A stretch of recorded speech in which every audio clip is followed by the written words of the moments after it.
Okay, so I'll get to UI stuff in just a second, but before that, I just want to show you this card data in the application, right? So this should just take a second. I need copy and paste this. That goes there. Boom. I need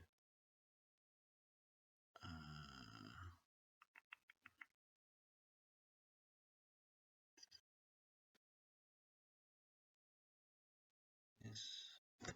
First, I need.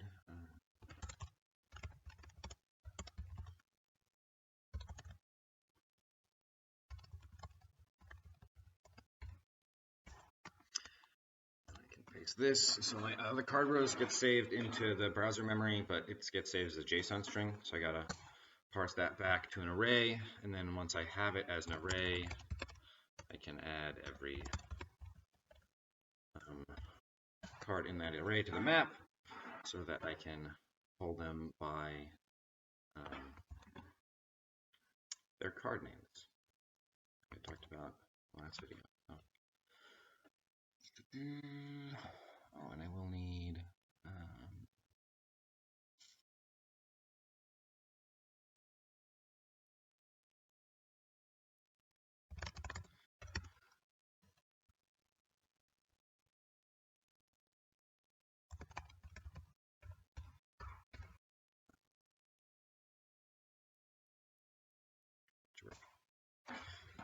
oh, whoops. One small change. Card map, not map, and then we should be good. Yep. Okay. And then I can do, like I said the other day. Oh, whoops. Card map dot get.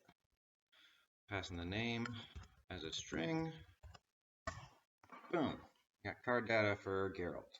We have all the stuff we need, and it works for any card you need. So.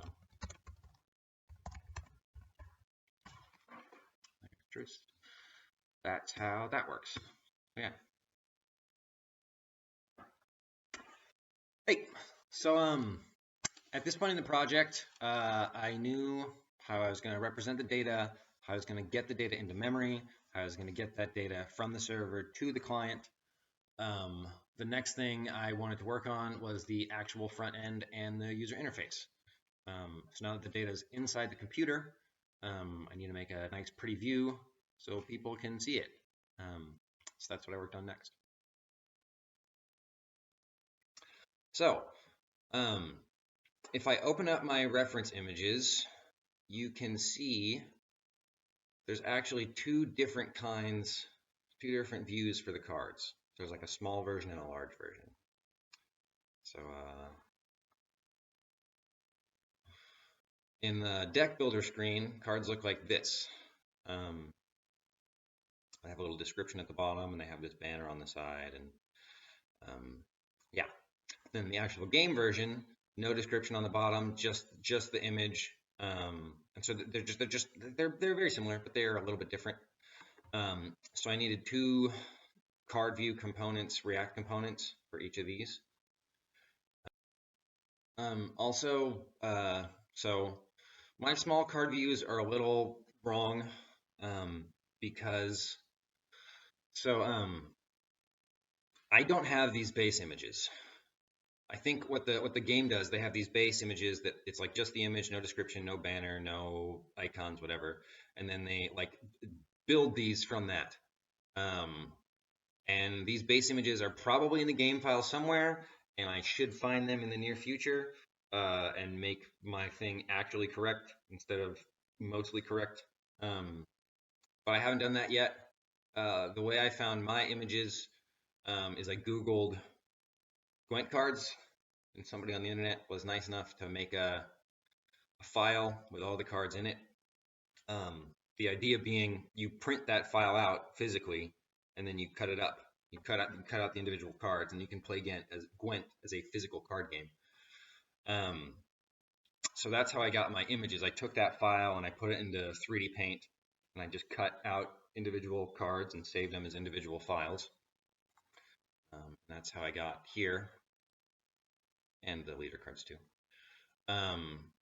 But these images are wrong. It's not the base image, it's the deck builder image version. So my base images are wrong, and that means my small card views do not look exactly like this, but they're pretty close. So I will probably fix that later, but just moving forward, you're going to see it looks a little different than that, but it's almost there. So bear with me. Sorry about that.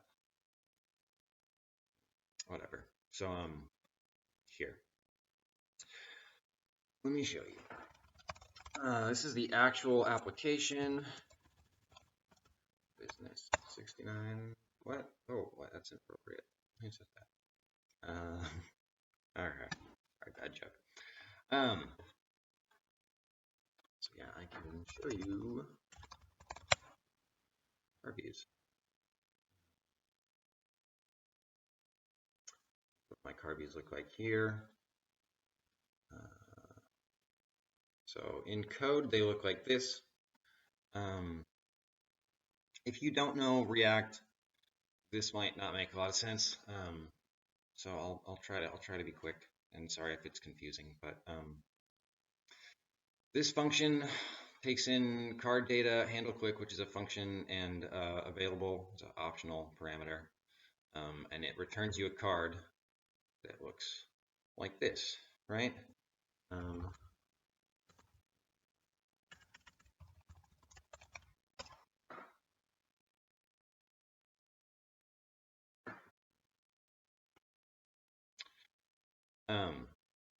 Yeah, so eventually they look like this in the actual deck builder screen. And so like this thing is coming from card data. That's how the component knows how to do this. It finds the image URL and makes an image tag.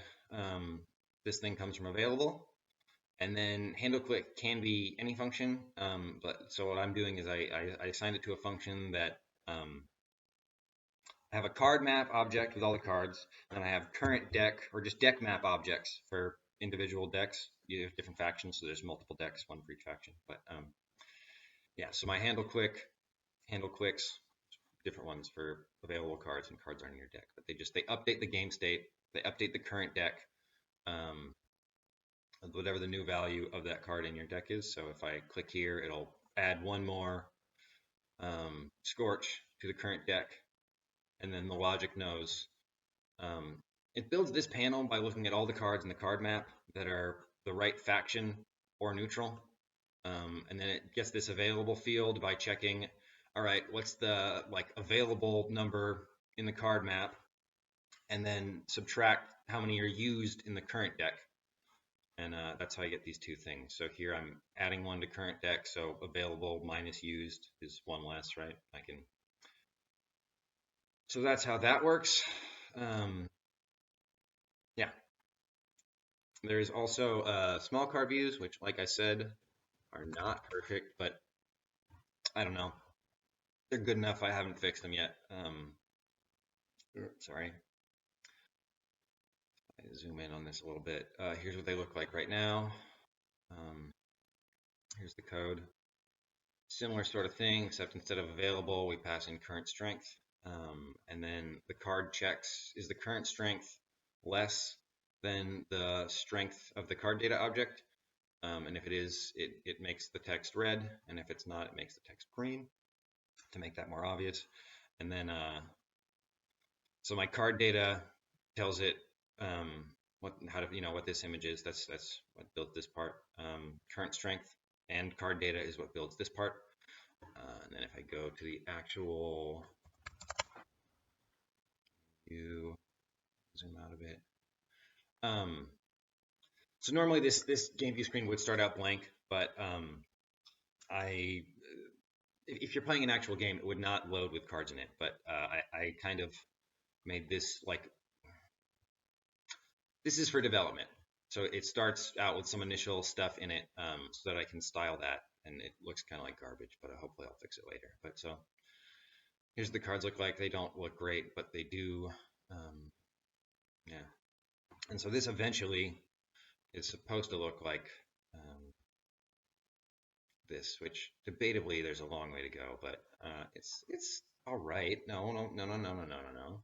Side. There we go. So if you see, this became that, this became that, this became that. 6 rows, 4, 5, 6, 6 rows. Here's your hand. It's right there. Graveyards are right there. Also, you can't see it here, but if you click on a card, this is the card focus is you just get a big view of it. And it goes around. That makes sense. So yeah, those are the big card views. Those are the small card views. So yeah, I will finish explaining how the game view works in the next video because honestly, it's pretty complicated. But before that, I will finish explaining how the deck builder works. So yeah, like I said, this looks at available cards in the current deck. Does all this. This looks at the current deck. Those functions are right here. Put available cards. If it's the right faction or neutral. They're not. If it is, I just ignore it. Otherwise, if it's not the right faction or neutral, I ignore it. Otherwise, I figure out the number available. Blah blah blah. Like I said, previous cards does what I explained earlier. So yeah, that's that gets us here. One other thing I should probably explain. So it's going to be a super fast hand wavy explanation, but React has these things called state variables, and what state variables do, when you change a state variable, React can detect that you changed that state variable, and it will automatically update the UI with the new changes. But one small hiccup about that is that that only works if you use primitive values for your state variables. So primitives are, anyway, I don't want to bore developers. If you use like just a plain number, 4, change that to 6, React notices right away, it changes everything for you. If you use an object, which is like a bunch of different primitives, I don't know, there's an object, then you have to make a new object for React to notice your state changes. So one kind of nice thing I did with this project, if you look here, this class, the gwent deck class, is like I made this specifically for React, and what it does is essentially it preserves my hash map that's keeping track of the current deck between objects. That's all it really does. So here, let me show you that with a diagram. So the way this works, let's pretend this is my gwent deck component, right? Or like one of my gwent deck objects.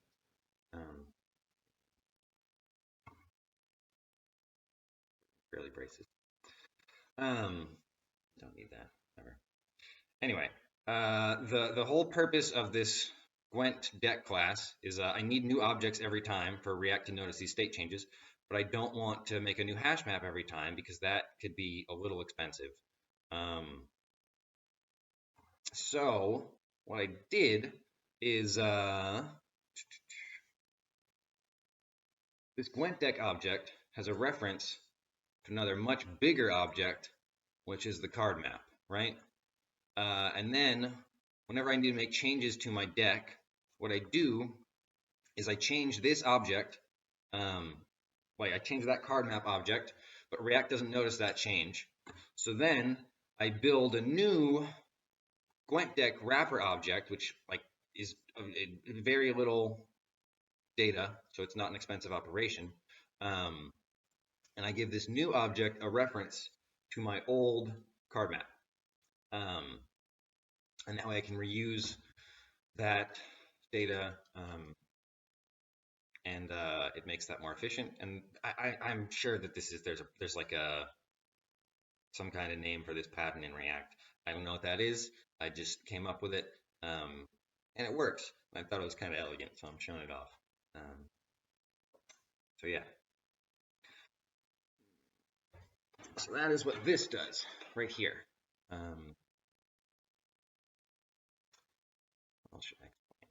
So yeah, I got card views. I got a bunch of HTML to kind of build this UI skeleton. It's way down here. If you want to look at my GitHub, I'll put it in the description. So, but you know, this has that's where all this stuff comes from. And the factions work. You can change factions and it works. I guess I have these guys in a lot of my decks, which is why if I scroll down a little, you should see the other stuff changes, right? And it's super fast. I thought this would be slower because it's doing a lot, but it's not, which was nice. One other thing about how it works also might only really make sense to developers, but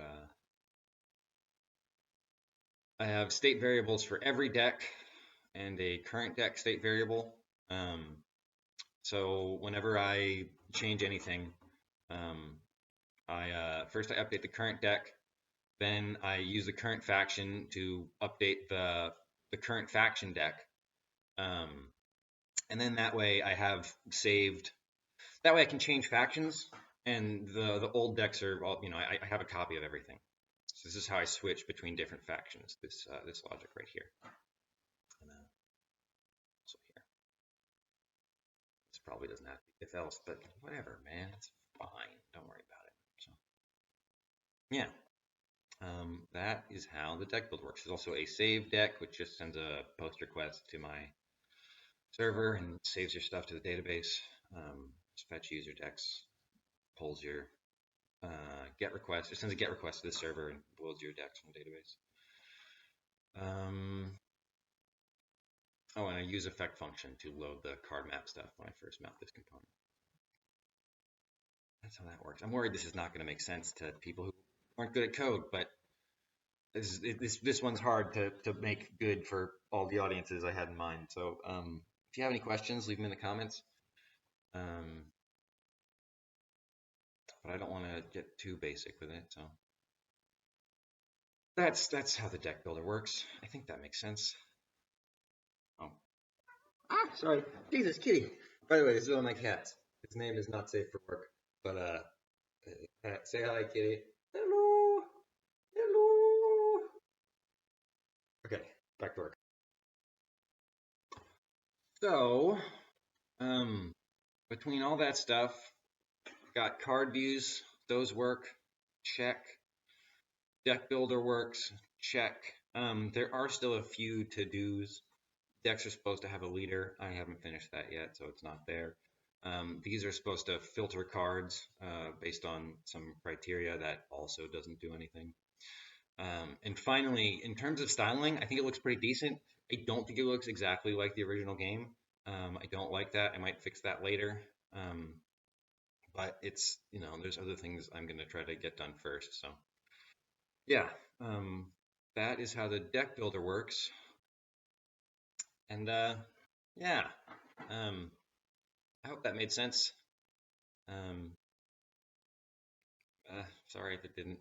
I think I'm going to go over the UI for the game stuff in the next video, and probably take a break. I'm a little tired. So I'll go over the game UI in the next video, and also probably do explain how the online multiplayer stuff works. Pretty basic. And then that's pretty much it. Maybe include to-dos in terms of what I still need to do after that. So yeah, thanks for watching again.